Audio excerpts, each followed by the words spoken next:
जुन्नरचे अपक्ष आमदार शरद सोनावणेंनी शिवसेनेत जाहीर प्रवेश केला। सोनावणेंसोबत माजी जिल्हा परिषद अध्यक्ष देवराम लांडे, नारायणगावचे सरपंच बाबू पाटे यांनी देखील शिवसेनेत प्रवेश केला। या पक्ष प्रवेशामुळे जिल्ह्यात शिवसेनेची ताकद आणखी वाढणार आहे। शिवसेनेत पक्षप्रवेश करताच शरद सोनावणेंना मंत्रिपदाचे वेध लागले। शिवनेरीला लाल दिवा मिळाला नसल्याची खंत व्यक्त करत शरद सोनावणेंनी मंत्रिपदाची अपेक्षा व्यक्त केली। यावेळी बोलताना त्यांनी उपमुख्यमंत्री शिंदेंचं कौतुक केलं। विरोधी पक्षनेत्याच्या नेमणुकीबाबत उदय सामंतांनी प्रतिक्रिया दिली। विरोधी पक्षनेता नेमण्याचा अधिकार हा विधानसभा अध्यक्षांना आहे, त्यामुळे या संदर्भात अध्यक्षच निर्णय घेतील असं सामंत म्हणाले। वाल्मिक कराडच्या व्हीआयपी ट्रीटमेंट प्रकरणी पोलीस चौकशी करून योग्य कारवाई करतील अशी प्रतिक्रिया उपमुख्यमंत्री अजित पवारांनी दिली। या संदर्भात कोणाची काही तक्रार असेल तर त्यांनी एसआयटीकडे तक्रार करावी असं ते म्हणाले। दापोलीमध्ये उभाटाच्या 12 नगरसेवकांनी शिवसेनेत प्रवेश केला, त्यामुळे ठाकरे गटाला मोठा धक्का बसलाय। शिवसेना नेते रामदास कदम आणि राज्यमंत्री योगेश कदमांच्या उपस्थितीत पक्षप्रवेश पार पडला। या प्रवेशानंतर दापोली शिवसेनेचा नगराध्यक्ष विराजमान होण्याचा मार्ग मोकळा झालाय।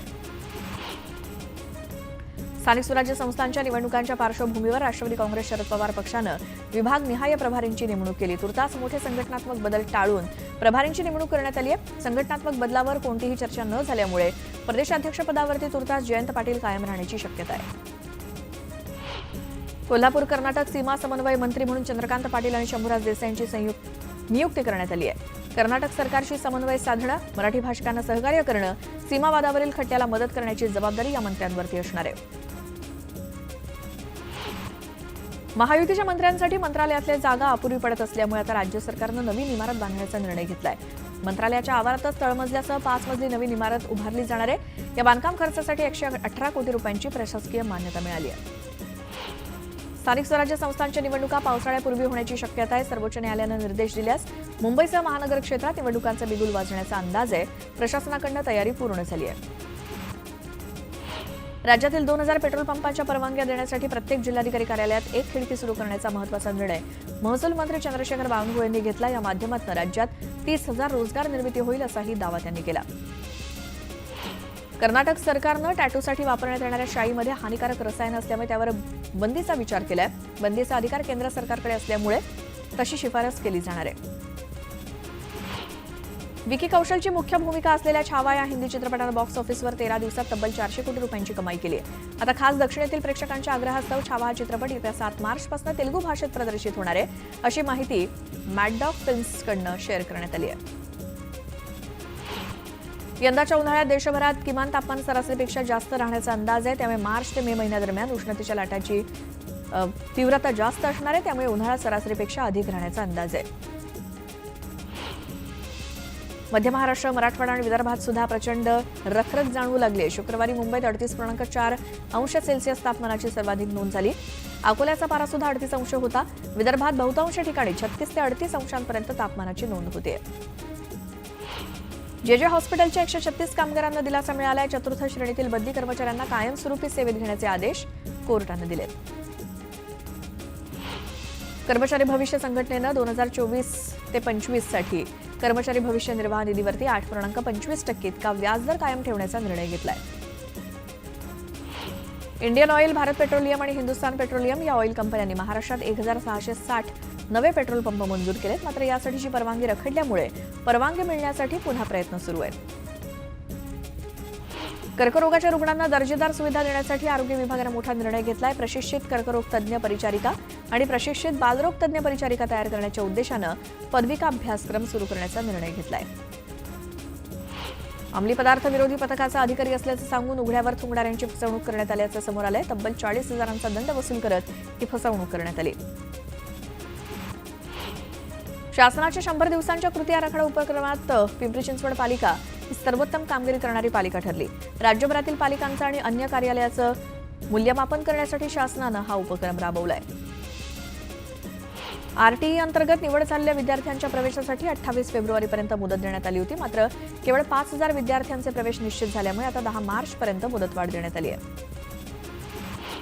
कोल्हापूर पालिकेनं घरफाळा आणि पाणीपुरवठ्याच्या बिलाच्या वसुलीसाठी दिलेल्या 80% सवलतीचे 2 दिवस राहिलेत। घरफाळ्याच्या कालावधीत 12 कोटी 20 लाख रुपये जमा झाले, तर अद्यापही 44 कोटी वसुली बाकी आहे।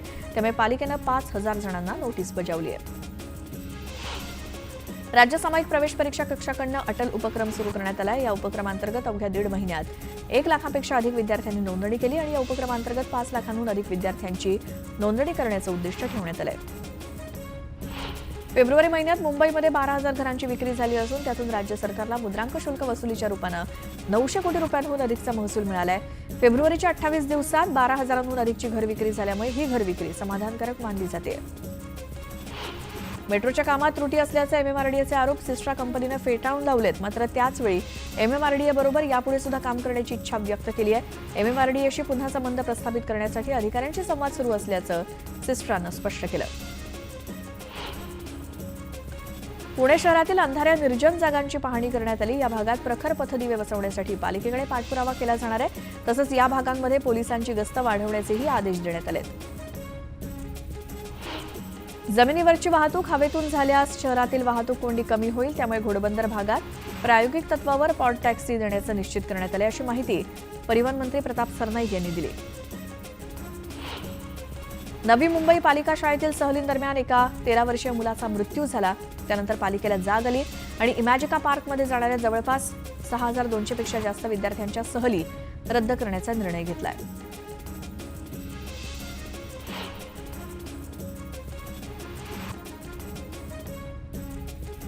नवी मुंबई पालिकेच्या सीबीएसई शाळांना मोठी मागणी असून या शाळांमधील प्रवेशासाठी पालक गर्दी करतायत. या शाळांमधील प्रवेश निःशुल्क असल्यामुळे प्रवेशासाठीचे अर्ज घेण्यासाठी पालकांची झुंबड उडते.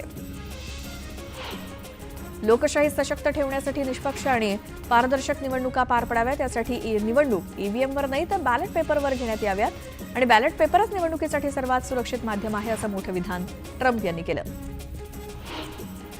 भारताच्या अर्थव्यवस्थेची यंदा दमदार कामगिरी बघायला मिळते. एनएसओनं जाहीर केलेल्या आकडेवारीनुसार जीडीपीमध्ये 6.2% वाढ झाली आहे. साताऱ्यामध्ये उन्हाचा कडाका वाढलाय. त्यामुळे जिल्ह्यातील प्राथमिक आरोग्य केंद्रात उष्माघात कक्ष स्थापन करण्यात आलाय. नागरिकांना काळजी घेण्याचं आवाहन प्रशासनानं केलं.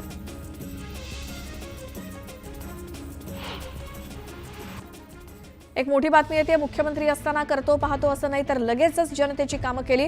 2.5 वर्षात इतक्या सह्या केल्या जेवढ्या मागच्या 25 वर्षात झाल्या नसतील, असं उपमुख्यमंत्री एकनाथ शिंदे म्हणाले. तर मात्र माझ्या लाडक्या बहिणीची योजना कधी बंद होणार नाही. तुम्ही आमच्यावर भरभरून मतांचा वर्षाव केला, त्यामुळे आतापर्यंतच्या इतिहासात महायुतीचे 232 आमदार निवडून आले, असं शिंदे म्हणाले. तर निवडणुकीत अनेकांनी मला हलक्यात घेतलं, सरकारचा टांगापलटी आणि घोडे फरार झाले, असं म्हणत एकनाथ शिंदेंनी विरोधकांवरती पुन्हा एकदा निशाणा साधला.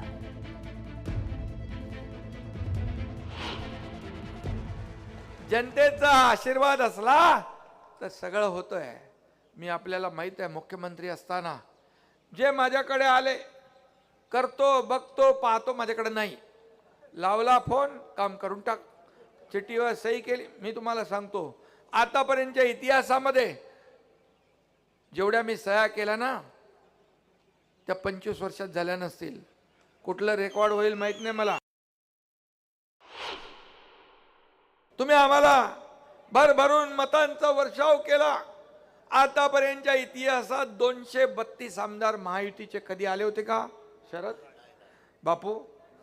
कधीच नव्हते. लँडस्लाइड एकदम सगळ्यांचा सुपडा साफ झाला. लाडक्या बहिणींना मी म्हणालो होतो, हे सावत्र भाऊ कोर्टात गेले तुमची योजना बंद करायला, खोडा घालायला. कोर्टाने पण त्यांना लप्पड दिली, बोला भागो.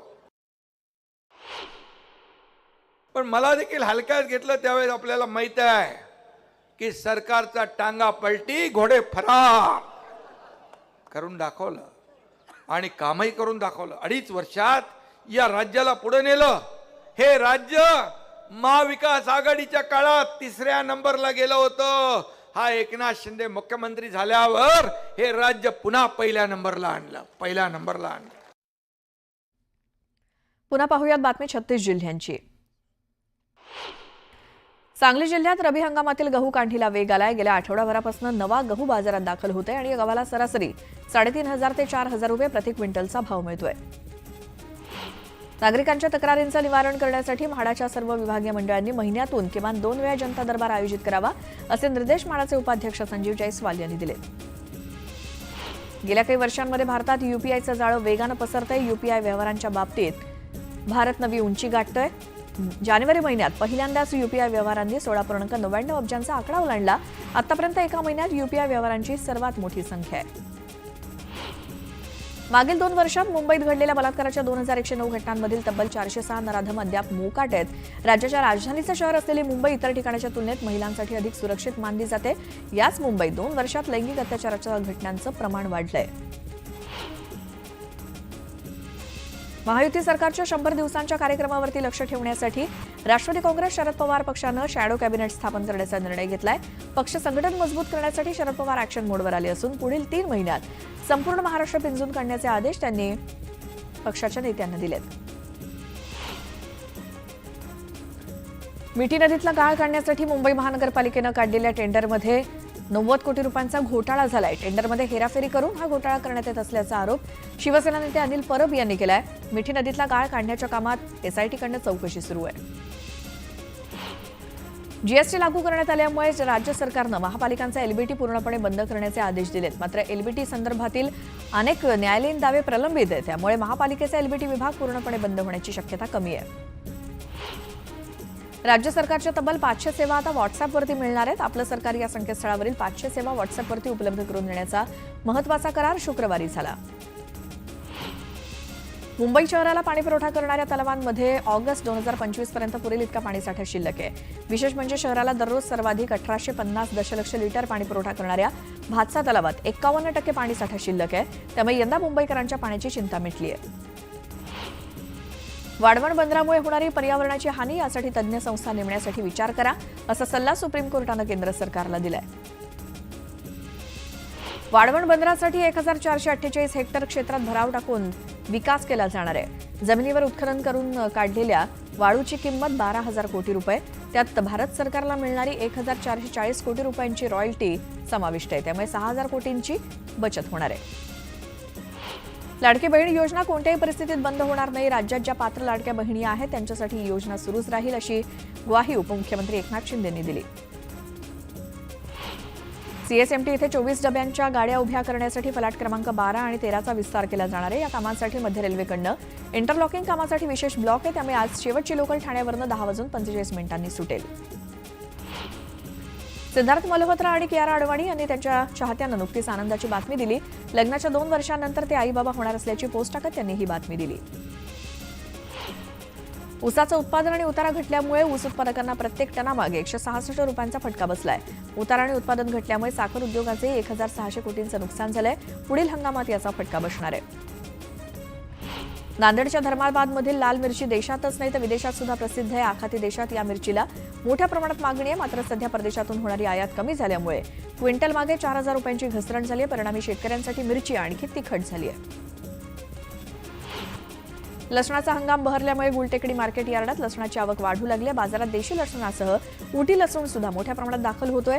3 महिन्यांपूर्वी 550 रुपये किलोपर्यंत गेलेला लसूण आता 100 रुपयांपर्यंत खाली आलाय. यावर एक मोठी बातमी येते. इतिहास संशोधक इंद्रजित सावंत धमकी प्रकरणात प्रशांत कोरटकरनंच इंद्रजित सावंतांना धमकी दिल्याची माहिती सूत्रांकडून मिळतेय. सीडीआरच्या माध्यमातून कोरटकरनंच फोन केल्याचं स्पष्ट झालंय. कोरटकरनं आवाज मॉर्फ केल्याचा जो दावा केला होता तो मात्र खोटा असल्याचं सूत्रांनी सांगितलंय. त्यामुळे इंद्रजित सावंतांना फोनवरनं धमकी देणारा माणूस हा प्रशांत कोरटकरच असल्याचं निष्पन्न झालंय. सीडीआरच्या माध्यमातून कोरटकरनंच फोन केल्याचं निष्पन्न झालंय. प्रशांत कोरटकर सध्या फरार आहे आणि त्यानंच इंद्रजित सावंतांना फोनवरून धमकी दिल्याची माहिती उघड झाली आहे.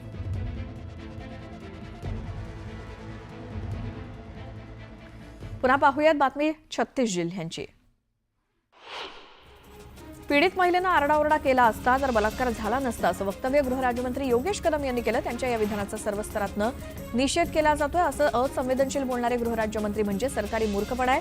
त्यांचा त्वरित राजीनामा घेण्यात यावा अशी मागणी केली जाते. वाल्मिक कराडला व्हीआयपी ट्रीटमेंट देण्यावरनं राज्यमंत्री पंकज भोयर यांनी स्पष्टीकरण दिलं. आरोपीला कुठलीही व्हीआयपी ट्रीटमेंट दिली जाऊ शकत नाही. अशी घटना घडली असेल तर आरोपीवर निश्चित कारवाई होईल असं भोयर म्हणाले. वंचित बहुजन आघाडीचे अध्यक्ष प्रकाश आंबेडकरांनी गृहराज्यमंत्री योगेश कदमांच्या वक्तव्याचा निषेध केला. अशा असंवेदनशील मंत्र्यांना मंत्रिमंडळात का ठेवावं असा प्रश्न देवेंद्र फडणवीसांनी स्वतःला विचारला पाहिजे असं आंबेडकर म्हणाले. महाराष्ट्रात महिला सुरक्षित नाहीत असं म्हणता येणार नाही. घटना घडतच असतात, त्यांच्यावर सातत्यानं कारवाई चालू असते. सगळेजण सुरक्षित राहिले पाहिजेत असं विधान पालकमंत्री संजय सावकर यांनी केलं. सांगलीमध्ये शिवप्रतिष्ठान युवा हिंदुस्थान संघटनेकडनं निषेध आंदोलन करण्यात आलं. आक्षेपार्ह वक्तव्य करणाऱ्या किरण माने, राहुल सोलापूरकर आणि कोरटकरांच्या प्रतिमेला जोडे मारत निषेध करण्यात आला. खासदार संजय राऊतांविरोधात धुळ्यामध्ये शिवसेनेनं जोडे मारो आंदोलन केलं. नीलम गोरेंविरोधात केलेल्या वक्तव्याच्या निषेधार्थ शिवसेना कार्यकर्ते आक्रमक झाले. बीड जिल्ह्यामध्ये ड्युटी नको रे बाबा असं म्हणत बीड पोलीस दलातील 107 अधिकाऱ्यांनी बदलीसाठी विनंती अर्ज केला. त्यामुळे बीड पोलीस दलामध्ये खळबळ माजली. काही दिवसांपूर्वी अजित पवारांनी चुकीची गोष्ट खपवून घेतली जाणार नाही असा सज्जड दम दिला होता. वार्षिक देखभालीच्या कामासाठी किल्ले रायगडावरील रोपवे सेवा 5 दिवस बंद असणार आहे. 3 मार्च ते 7 मार्च दरम्यान रोपवे सेवा बंद असेल.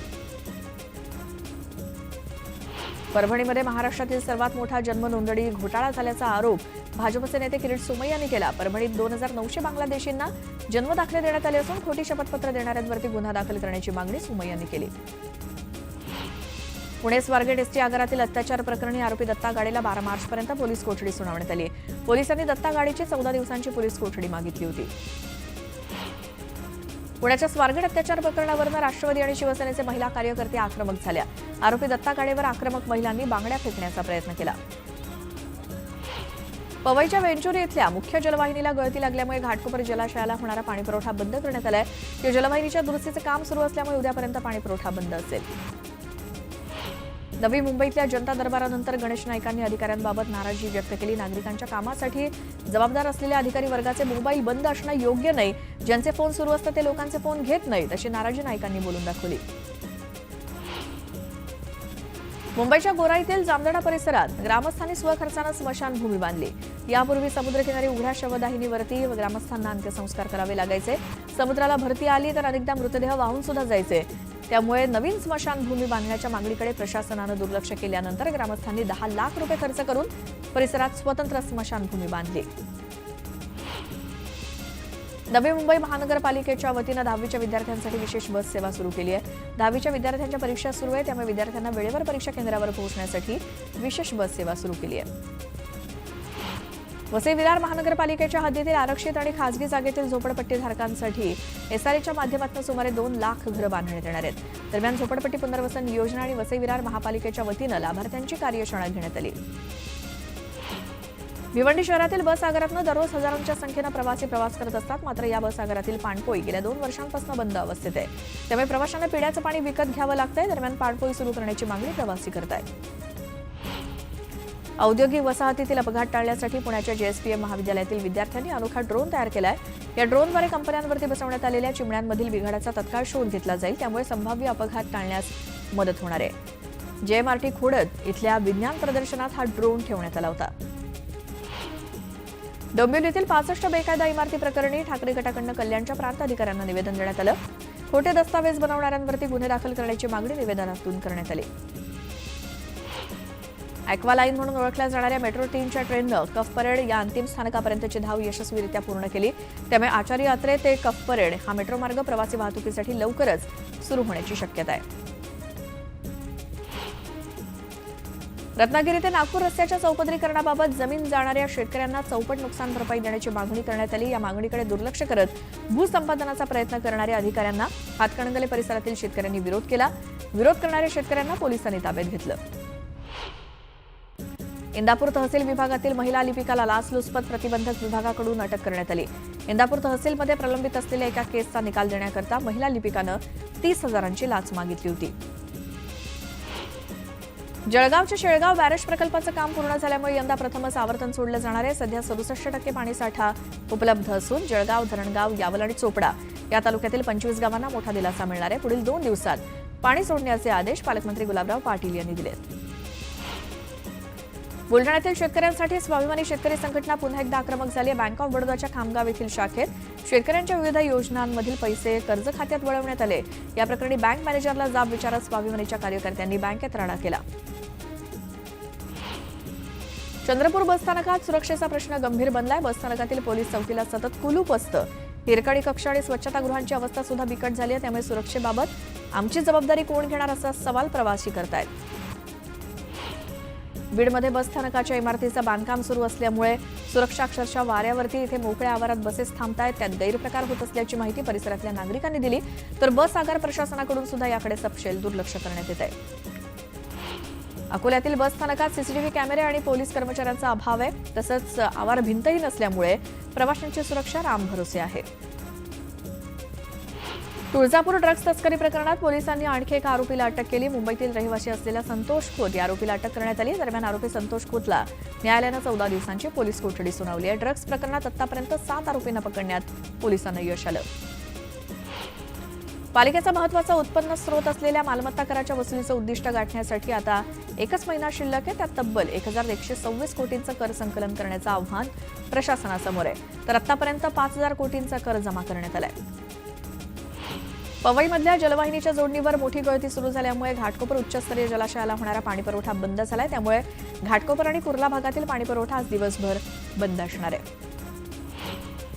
अंबरनाथमध्ये बाईक रेसिंगच्या नादात भरधाव दुचाकीनं रिक्षाला जोरदार धडक दिली. या अपघातात तिघांना गंभीर दुखापत झाली. त्यात एक लहान मुलगी देखील गंभीर जखमी झाली. तर रिक्षा चालकासह रिक्षातील प्रवासी सुद्धा जखमी झालेत. एसटी प्रवाशांच्या सुरक्षेचा मुद्दा चर्चेत असताना आता महामंडळानं साध्या लालपरीत सुद्धा सुरक्षा यंत्रणा बसवण्याची हालचाल सुरू केली आहे. सीसीटीव्ही, जीपीएस आणि पॅनिक बटन बसवण्यात येणार आहे. याची निविदा प्रक्रिया शुक्रवारपासून सुरू झाली आहे. एक मोठी बातमी आहे. महागाईनं त्रस्त झालेल्या कोल्हापूरकरांच्या खिशाला आणखी झळ बसणार आहे. कोल्हापुरात रिक्षा प्रवास महागला असून आजपासून 3 रुपयांची भाडेवाढ करण्यात आली आहे.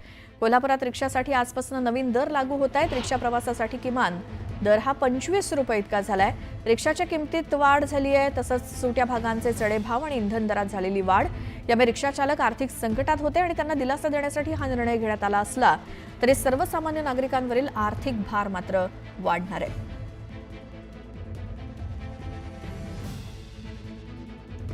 पुन्हा पाहूयात बातम्या वेगवान. जळगाव जिल्ह्यातल्या एरंडोलमधील वृंदावन नगरातील माजी सैनिक विठ्ठल पाटील यांनी आपल्या मुलाची गळा आवळून हत्या केली. त्यानंतर त्यांनी स्वतःही गळफास घेत आत्महत्या केली. दारूच्या नशेत मुलगा सतत शिवीगाळ आणि मारहाण करत असल्याच्या रागातनं त्यांनी हे कृत्य केलं. पती मानसिक आणि शारीरिक त्रास देत असल्यामुळे घटस्फोटाची मागणी केलेल्या पत्नीची मागणी मान्य न झाल्यामुळे पत्नीनं पतीचा काटा काढला. आपला 16 वर्षीय मुलगा आणि मित्राच्या मदतीनं पत्नीनंच पतीची हत्या केल्याची घटना नवी मुंबईतल्या उलवेमध्ये घडली. गोंदियाच्या सालेकसा तालुक्यात बर्निंग ट्रकचा थरार बघायला मिळाला. पशुखाद्य घेऊन जाणाऱ्या ट्रकला अचानक आग लागली. 2 तासांच्या अथक प्रयत्नानंतर या आगीवर नियंत्रण मिळवण्यात यश आलं. नागपुरातील शिवभक्तांचा अमरावती जिल्ह्यात भीषण अपघात झाला. अलोडा ते नांदगाव चौफुलीवरती अचानक आलेल्या कारला वाचवण्याच्या प्रयत्नात क्रुझर उलटली. यात 14 जण जखमी तर 4 जण गंभीर जखमी झालेत. नवी मुंबईच्या शेळफाटा मार्गावर कारचा अपघात झाला. चालकाचं नियंत्रण सुटल्यामुळे कार थेट रस्त्यालगतच्या जलवाहिनीमध्ये घुसली. या अपघातात 2 जण गंभीर जखमी झाले. मुंब्रा बायपासवर डोंगरावरून पडून एक कामगार गंभीर जखमी झाला. रस्त्यावरती दरड रोधक बसवण्याचं काम सुरू होतं. काम सुरू असताना ही घटना घडली.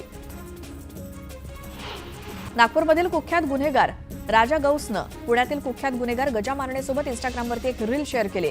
मेहू नागपूर का किंग असं म्हणत एक प्रकारे पोलिसांनाच आव्हान देण्यात आलंय. दरम्यान या प्रकरणी 3 जणांवर गुन्हा दाखल झालाय. घाटकोपरमध्ये हिंदू सभा रुग्णालयाच्या कामगारांनी आंदोलन केलं. 3 वर्षांपूर्वी हे रुग्णालय बंद होऊन इमारत पाडण्यात आली होती. 2 वर्षात रुग्णालय पुन्हा सुरू करत कामगारांना इथेच रोजगार देण्याचा करार करण्यात आला होता. मात्र 3 वर्षांनंतरही रुग्णालय बंदच असून कामगारांना क्लोजर नोटीस पाठवण्यात आली. त्यामुळे इथले कामगार चांगलेच आक्रमक झालेत. द्राक्ष बागायतदारांचा हंगाम यंदा गोड जाणार असून उत्पादन घटल्यामुळे दर दुपटीनं वाढले आहेत. हवामान बदलामुळे 25 ते 30% उत्पादन घटलंय, पण दर वाढल्यामुळे द्राक्ष बागायतदार समाधानी आहेत. उत्तराखंडमधील चामोलीच्या उंच भागात अधूनमधून बर्फवृष्टी होते. 2000 ते 2500 फूट उंचीवरती असलेल्या भागात बर्फवृष्टी सुरू आहे. मुसळधार पाऊस आणि बर्फवृष्टीमुळे कुल्लू हिमाचलमध्ये अडचणी वाढल्या आहेत. 2 राष्ट्रीय महामार्गांचे 110 रस्ते बंद आहेत. अनेक ठिकाणी अचानक पूर आल्यामुळे लोकांच्या घरात पाणी घुसलंय. उत्तराखंडमध्ये अनेक ठिकाणी हिमवृष्टी होतीये. मुन्सियारी, पिथोरगड सोबतच अनेक ठिकाणी 1 फुटापेक्षा जास्त बर्फ साचलाय. पर्यटक हिमवृष्टीचा आनंद लुटतायत. हिमाचल प्रदेशातील शिमला, मनाली आणि लाहोल स्पितीमध्ये जोरदार बर्फवृष्टी झाली. चंबा आणि कुलूमधील पर्वतांची उंच शिखरं सुद्धा बर्फानं झाकली गेली आहेत. जम्मू काश्मीरच्या पटनीटॉपमध्ये सततच्या मुसळधार बर्फवृष्टीमुळे नागरिक हैराण झालेत. अनेक ठिकाणी रस्ते बंद झाले असून जम्मू श्रीनगर राष्ट्रीय महामार्ग बंद झालाय. हरियाणाच्या यमुनानगरमध्ये सशस्त्र हल्लेखोरांनी एका घरात घुसून गोळीबार केला. हल्ल्यामध्ये आई आणि मुलगी जखमी झाली. पोलीस या प्रकरणाचा तपास करतायत. मध्य प्रदेशातील मुरैना इथे महिला नगरसेवकाच्या घरावरती गोळीबार झाला. काही तरुणांनी नगरसेवकाच्या मुलाला बेदम मारहाण केली. पोलिसांनी गुन्हा दाखल केलाय. मध्य प्रदेशातील दतिया इथे बियाणं मार्केटमध्ये 3 तरुणांनी एका मुलाला लाथ मारली आणि धक्काबुक्की केली. मारहाणीचा व्हिडिओ सोशल मीडियावर व्हायरल झालाय. अद्याप गुन्हा दाखल झालेला नाही. राजस्थानमधल्या भिलवाडा इथे शिक्षक होण्यासाठीच्या आरईटी परीक्षेतील एक उमेदवार केंद्रावर 2 मिनिटं उशिरा पोहोचला. खूप विनवणी करूनही त्याला परीक्षा केंद्रात प्रवेश मिळाला नाही. यूपीच्या मुझफ्फरनगरमध्ये एका मुलाच्या मारहाणीचा व्हिडिओ व्हायरल झालाय. कार बाजूला आदळल्यामुळे वाद झाला आणि कारमधील लोकांनी मुलाला बेदम मारहाण केली. छत्तीसगडच्या सुकमा इथे नक्षल दाम्पत्यासह 7 नक्षलवाद्यांनी आत्मसमर्पण केलं. या सर्वांवर 32 लाखांचं बक्षीस होतं. हरियाणातील हिसारमध्ये मुलीनं मालमत्तेसाठी स्वतःच्या आईला मारहाण केली. दातांनी चावा घेतला, चापट मारली आणि पलंगावर पडल्यानंतर तिला ओढून नेल्याचा व्हिडिओ व्हायरल झालाय. या प्रकरणी पोलिसांनी गुन्हा दाखल केलाय. पाटण्यामध्ये ट्रॅक्टरच्या धडकेत एका युवकाचा मृत्यू झाला. त्यानंतर संतप्त जमावानं ट्रॅक्टरला आग लावली. त्यासोबत रस्त्यावरून जाणाऱ्या वाहनांची तोडफोड केली.